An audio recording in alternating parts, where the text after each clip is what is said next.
મારી પ્રેક્ટિસમાં અત્યારે હું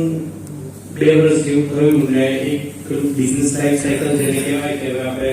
ઇન્ટ્રોડક્શન સ્ટેજ પત્યા પછીના નેક્સ્ટ સ્ટેજ ઉપર છું અને ઘણા બધા સોલ્યુશન્સ મને ઇન્ટરનલી તો મળતા રહે છે કે ભાઈ કોઈ આવે તો ના પાડતા શીખવાની આ બી ક્વેશ્ચન છે મારો પણ ના પાડતા શીખવામાં પ્રોબ્લેમ એ છે કે ક્લાયન્ટ જતો રહે છે ઘણી વાર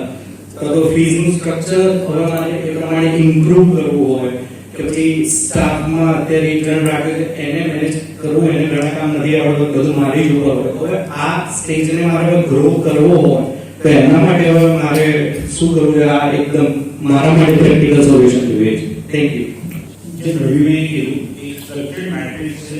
urgent and important so there are 4 categories 4 category બને છે અર્જન્ટ હોય ઇમ્પોર્ટન્ટ હોય તમારે પહેલા કરવું પડે અર્જન્ટ છે નોટ ઇમ્પોર્ટન્ટ છે એલિમિનેટ કરો નોટ